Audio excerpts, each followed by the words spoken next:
Good morning everyone. দেখো এখানে সোনামা স্নান টান খাওয়া টাওয়া হয়ে গেছে, আমিও রেডি হয়ে গেছি। ওকে নিয়ে যাচ্ছি এখন স্কুলে।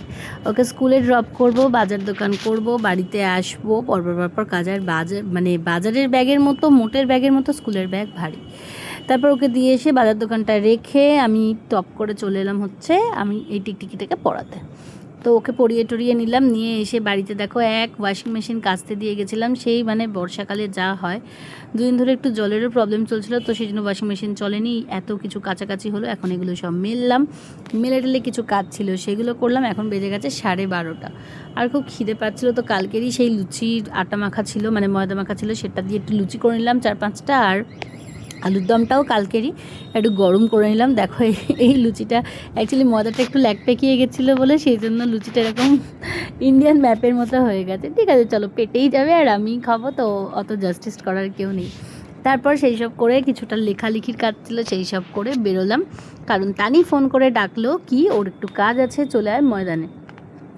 এলাম ওর সাথে, ওর একটু টুকটাক কেনাকাটা করার ছিল, সেই সবগুলো করলাম। আমি কিছু আমার না কাজ থাকলেও ওর সাথে বেরোই। আবার এরকম অনেক হয় যে আমার কিছু কাজ আছে বাট ওর কোনো কাজ নেই, তাও ও আমার সাথে বেরোয়। কারণ এটাই হচ্ছে দোস্তি, এটার কোনো এক্সপ্লেনেশন আমাদের কাছে নেই, দুজনের কাছে নেই। চলো, এইটাই তো বন্ধু, যে চল বেরোই বললেই বেরিয়ে পড়া। তো তারপরে বাড়িতে এলাম, এই নিয়ে এসছেন স্কুল থেকে বাড়িতে। এটা একটা আলাদাই জিনিস, ছোটোবেলার একটা আলাদাই ভালো লাগা বহন করে। তানি বেরিয়েই সবকটা বাচ্চাকে একটা করে বেলুন কিনে দিল, আর গ্যাস বেলুন যেহেতু, সেটার তো মজা আরও বেশি। সোনামা এখানে বাতাসে ভেজানো জল, পেঁপে আর একটুখানি পেয়ারা নিয়ে বসেছে খাবে। ওকে এগুলো খাইয়ে দাইয়ে একটু ঘুম পাড়িয়ে দিলাম। ঘুমায় তো না, জোর করে একটু ঘুম না পারলে সে বকর বকর করতে করতে 4:15 বাজিয়েই দেবে, জানো। এভরিডে স্কুল থেকে এসে যে কত গল্প আমাকে বলার থাকে যে কী বলবো। তারপরে এবার ঘুমাবে লেট করে, ওঠেও লেট করে, উঠতে তো চায় না। সোনামা করতে করতে কত লিটার তেল যে আমায় ঢালতে হয় ওকে ঘুম থেকে তুলতে। তারপর বিকালবেলা একটুখানি খিদে পাচ্ছিলো বলে আমি সেই আলুর দম দিয়ে একটু মুড়ি মাখলাম। সোনামা এখানে মুসলি খাচ্ছে আর একটু চা নিয়ে বসলাম। এখন হবে গান, গল্প, আড্ডা, মামের টাইম স্পেন্ড করব দুজনে মিলে একসাথে।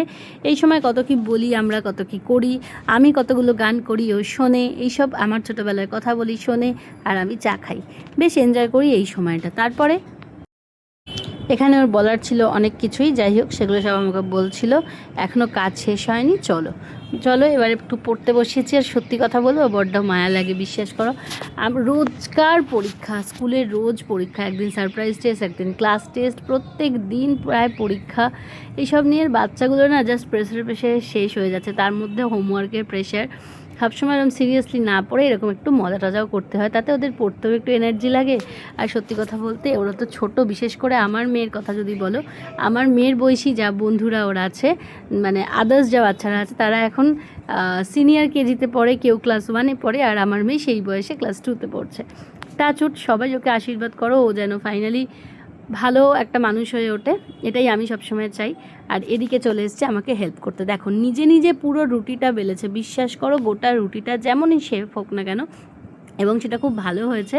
আমি একটু হেল্প করিনি, পুরোটা নিজে কি সুন্দর বেলে চাটুর মধ্যে দিয়ে দিল। আচ্ছা, গ্যাসটা কিন্তু জ্বলছেই, দেখলে আমি বাড়ালাম গ্যাসটা, কিন্তু ভেবো না যে বন্ধ ছিল, চাটুটা ঠান্ডা।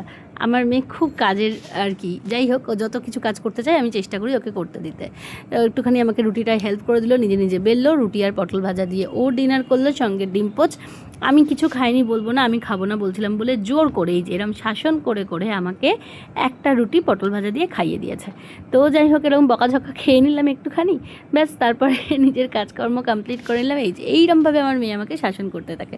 এবার তোমাদেরকে দেখাই দিনের শেষ সময়টা, কি সুন্দর একটা সময়, যখন সোনামা আমার গল্প বলছে, রাতের অন্ধকার, আমরা দুজনেই ঘুমাচ্ছি। ইচ্ছা করে ক্যামেরাটা এইভাবে অন করে রেখেছি।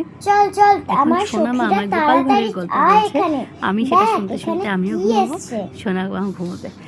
এই মেমোরিগুলোই সারা জীবন থেকে যাবে, আর কিছুই না। একটা সময় ও বড় হয়ে যাবে, ওর নিজের লাইফ তৈরি হয়ে যাবে, শুধু থেকে যাবে হচ্ছে এই সময়টা, যে সময় নাকি ও আমাকে এত কিছু বলতো, আমি ওকে এত কিছু বলতাম।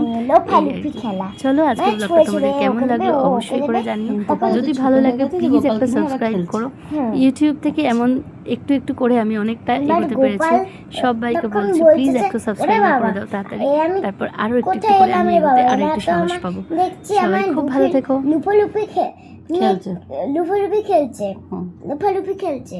আমাকে নিয়ে। মানে ক্যাচ আর কি। হ্যাঁ হ্যাঁ। হুম। তখন ও একটা বুদ্ধি না, তখন ও খুব ভয় পেয়ে যায়, গোপাল।